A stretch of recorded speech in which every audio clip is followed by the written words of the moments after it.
Okay.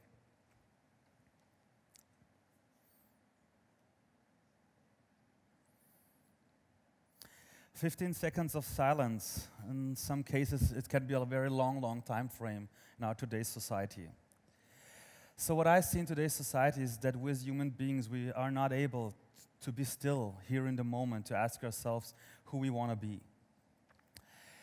When we think about how our society is thinking these days, we see that with our thoughts. We are always in the future or in the past, but we're never at the only place where we can really change the things for better, where we can see our potential. I mean in here and now. I totally believe that if we want to change our society for better, we need to focus on everyone in this room. We need to understand that everyone around us knows at least one thing we don't. And if we start to focus on the potential of everyone in this room, we can create a better world for ourselves.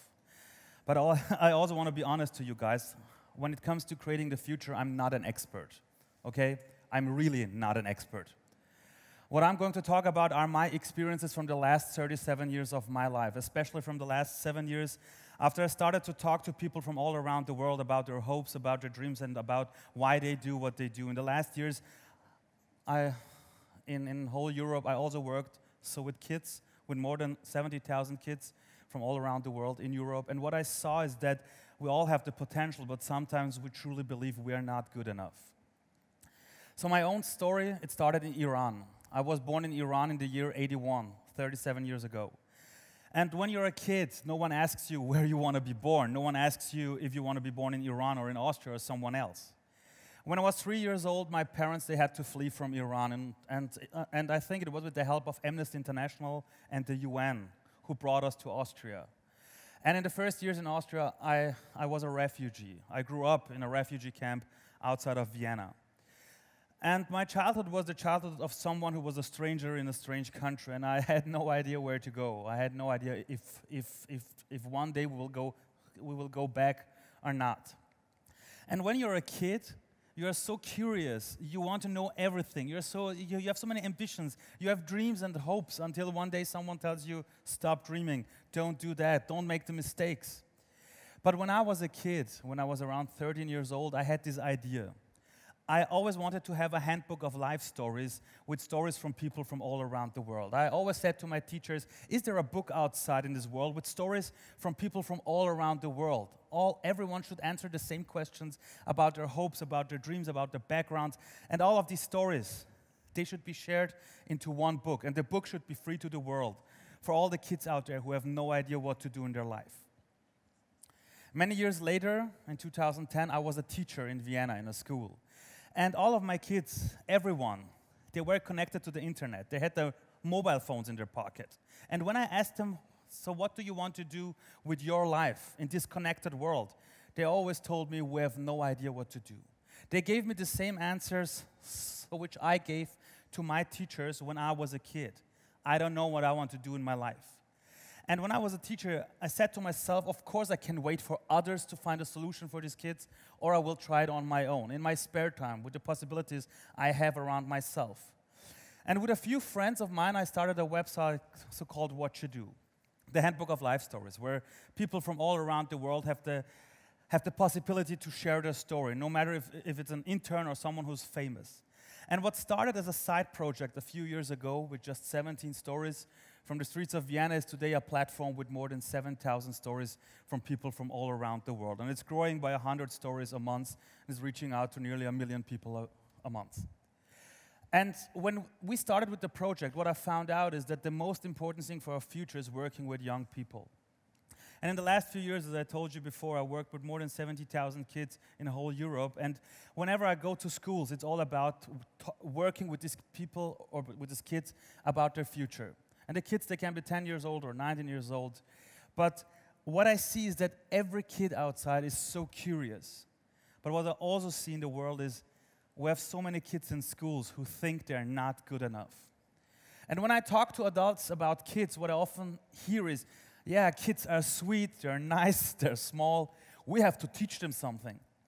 But truth to be told is what we teach kids is only the knowledge of our past until today. But no one in this room was ever in the future to tell us how we should act. We need to focus on what we're capable of, and we have to talk to each other to see if anyone in the room knows at least one thing we don't. And I bet everyone in this room knows at least one thing. When I work with kids, when I work with someone who is 14 or 15 years old, what I see is that in the next 5 to 10 years, these kids will be the adults of the future. These will be the people who will create the world I want to live in one day. But we have to let them. And the problem is also when someone is 14 or 15 years old and they don't believe in themselves. A few years later, when they're adults, they will be adults who don't believe in themselves. And what we need today in 2019 is a society where people start to believe in their own potential.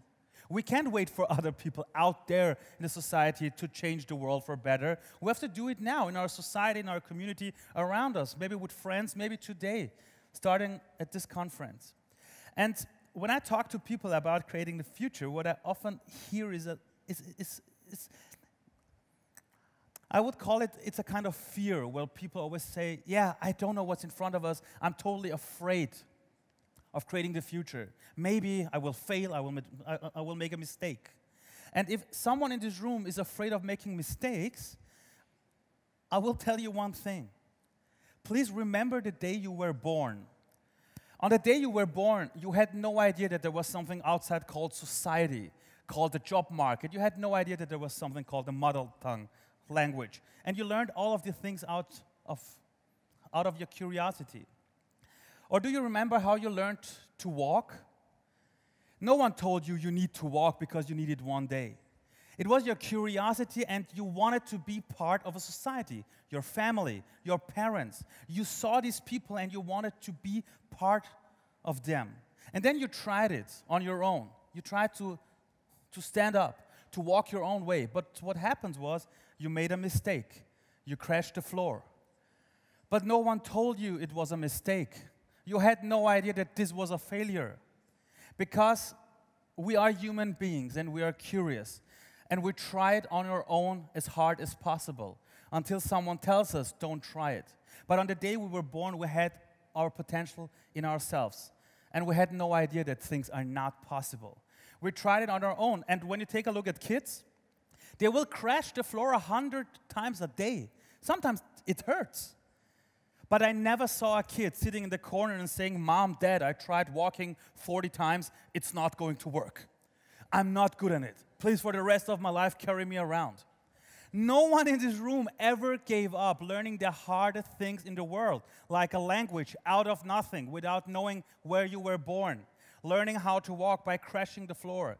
You are all able to learn from your mistakes because whenever you made a mistake, you learned one way how not to do it. And what I want from you is to remember who you are. And when you think about your future, don't become someone who wants to make plans for the next 30 years of your life because this is not possible. Take a look at your life and be honest to yourself. Your life started by chance. The color of your skin, the color of your hair, your first name, your gender, your origin, this all started by chance. And on the other side, we don't know how long our life is going to be. I want to be more than 100 years, okay? But maybe tomorrow a car could hit me and game is over. What I want you to understand is that life itself, it starts by chance, it ends by chance. And in between, we really think we can make plans for the next 40 years of our life, which is totally crazy. Because if we think about the important things in our life, people like our best friend, our wife, our husband, or girlfriend, all these people who are so important to you today in your life, they were once strangers to you, like the people who are maybe sitting next to you. Life could be long or it could be short, but at the end of the day, it's always a game of dice where we don't know what's around the corner, and we need to understand that we are not alone in this world. But the most important thing is, of course, for each one of you in the audience, what is it what I can do in my life? And what we can do is we can start to work as role models in the world. We can build a world we want to live in, and we can start to find people who are looking in the same way like we do. But we should stop to say there is this society out there, and we need to change the society out there. If someone thinks that society is always out there, and it's bad, and we need to change it, we need to understand that we are all, if we want it or not, part of the society every day. And if we really want to change the world for a better future, we need to understand one simple thing. We all in this room, you guys, you are that future and no one else. And the best place or the best time to start to create the future is always here and now. Thank you very much.